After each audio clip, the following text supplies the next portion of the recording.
سرکار غریب نواز فرماتے ہیں جب آدم علیہ السلام دنیا میں آئے تو حضرت حوا سے ملاقات ہوئی، بہت حیا کے پردے میں بات کر رہا ہوں، آپ نے وظیفہ زوجیت ادا کیا، اس سے بڑھ کر با حیا الفاظ میرے پاس اب نہیں ہیں، کسی کے پاس ہو تو میری معلومات میں اضافہ کریں، آئندہ وہ جملہ کہوں گا۔ وظیفہ زوجیت ادا کیا حضرت حوا کے ساتھ، غسل کی حاجت ہوئی تو حضرت جبریل نے کہا غسل کرے، جب غسل کیا تو بہت آپ نے اپنے آپ کو فریش محسوس کیا۔ غریب نواز کے ملفوظ اپنے الفاظ کے جامع میں پیش کروں، اس لیے کہ قرآن کہتا ہے لِتَسْكُنُوا إِلَيْهَا، اس غسل کے بعد جو سکون ہے، میں سمجھتا ہوں کہ بادشاہت میں وہ تخت پر سکون نہیں ہے جو اللہ نے لِتَسْكُنُوا إِلَيْهَا میں سکون رکھا ہے۔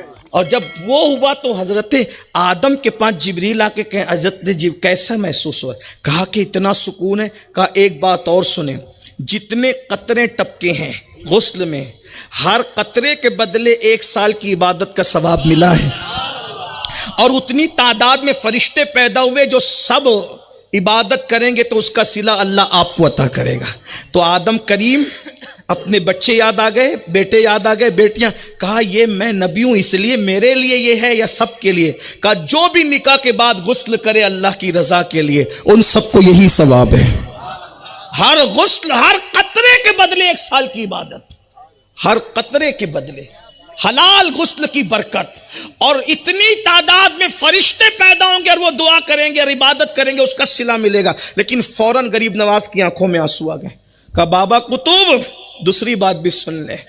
کہا حضرت جبریل نے پھر یہ بھی کہا کہ اگر کوئی زنا کرے گا تو زنا کے بعد جب غسل کرے گا تو جتنے غسل میں قطرے ٹپکیں گے ہر قطرے کے بدلے 1 سال کا گناہ، اور جتنے قطرے ہوں گے ان کی تعداد کے برابر شیاطین پیدا ہوں گے، اور ان سب کے پاپ کے برابر، ان سب کے پاپ کا وبال اس کے سر جائے گا جس کے زنا سے وہ شیاطین پیدا۔ السلام علیکم ناظرین، کیسے ہیں آپ سب؟ مجھے امید ہے کہ آپ حضرات خیریت و عافیت کے ساتھ ہوں گے۔ ناظرین محترم، حضرت علامہ و مولانا سید امین القادری صاحب نے ایک بہت بڑا بیان دیا ہے۔ جب حضرت آدم علیہ السلام اور حضرت حوا رضی اللہ تعالیٰ عنہ ہم بستری فرمائے تھے، اور ہم بستری کرتے وقت ایسی کون سی غلطی ہے جو ہم سب کو نہیں کرنی چاہیے، اس حوالے سے سید صاحب کی سب سے پہلے آپ اس ویڈیو کو دیکھیے، اور سید صاحب جیسے جیسے کہہ رہے ہیں آپ حضرات اس پر عمل کرنے کی کوشش کریں۔ ناظرین آئیے سب سے پہلے سید صاحب کی اس ویڈیو کو دیکھتے ہیں، اس کے بعد ویڈیو کے آخر میں ہم آپ سے کچھ ضروری بات کریں گے۔ صوفیہ فرماتے ہیں جو زنا کرتے ہیں دنیا میں،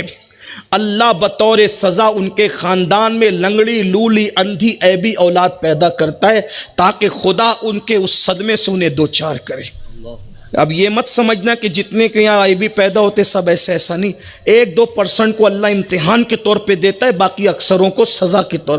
ایوب علیہ السلام بھی بیمار پڑے، لوگ بھی بیمار پڑتے ہیں۔ ایوب کی بیماری محبت کی وجہ سے تھی، درجات کی بلندی کی وجہ سے تھی۔ جیل میں گنڈے بھی جاتے ہیں، جیل میں یوسف صدیق بھی گئے، ان کو سزا کے طور پہ ڈالا جاتا ہے، ان کے درجات کی بلندی کے طور پہ ڈالا گیا۔ تو یاد رکھنا سب کو ایک لاٹھی سے نہیں ہانک سکتے۔ جلدی پڑھ رہا ہوں، ایک بات اور سن لے زنا کے بارے میں حدیث، دل تو نہیں چاہتا کہ بات روکوں لیکن سن لے۔ حدیث پاک میں یہاں تک میرے آقا حضور نے نہ فرمایا ہوتا تو میں نہ کہتا، میں کوئی شوق نہیں، لیکن حضور نے فرما دیا تو بیان تو کروں گا نا۔ زنا کرنے والے 2 منٹ کی، 3 منٹ کی، چند منٹ کی لذت کے لیے کیا کر رہا ہے؟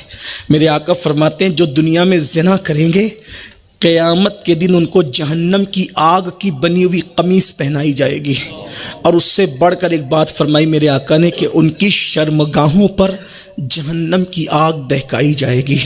بس میں اس پہ کوئی تفسیرہ نہیں کرتا، اتنا ضرور کہتا ہوں کتنے نازک مقام پر، اللہ اکبر، جہاں انسان کو چوٹ آ جائے تو جان چلی جاتی ہے، جب شرمگاہوں پر زنا کی وجہ سے جہنم کی آگ دہکائی جائے گی جو پہاڑ کو پگھال دیتی ہے، تو ان کا کیا بنے گا؟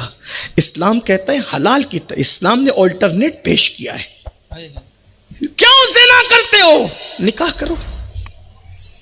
اور نوجوان لڑکوں کو تو میں کئی جگہ کہہ چکا، شادی کی عمر ہو، ماں باپ شادی نہیں کرتے، ادب کے ساتھ ہاتھ باندھ کے کہو ہم شادی کے قابل ہو گئے، ہماری شادی کرو، یہ عیب نہیں۔ زنا کر کے پاپی مجرم اور اللہ کی نظر میں اس کا دشمن بننے سے تو اچھا ہے آپ ماں باپ سے ادب سے کہو ہماری شادی کر دو۔ کیوں؟ عیب نہیں اسلام میں۔ وجہ کیوں عیب نہیں ہے؟ اگر ماں باپ سے ہم نے بچپنے میں کھلونا مانگا ہے، کھلونے کی ضرورت تھی مانگا، مٹھائی کی حاجت تھی مانگا، آج بیوی کی ضرورت ہے، ہمارا حق ہے، ادب سے مانگ لو۔ اور ماں باپ سے بھی کہتا ہوں اولاد کی شادی میں تاخیر نہ کرو۔ یہ جو بچے اور بچیاں برائی کی طرف جا رہے ہیں اس کی سب سے بڑی وجہ یہ بھی ہے شادی میں تاخیر۔ تو میرے پیارے بھائی، آپ نے پورا ویڈیو کو دیکھا، ویڈیو کو دیکھنے کے بعد آپ کو ویڈیو کیسا لگا، آپ اپنی رائے ہمیں نیچے کمنٹ باکس میں ضرور بتائیں۔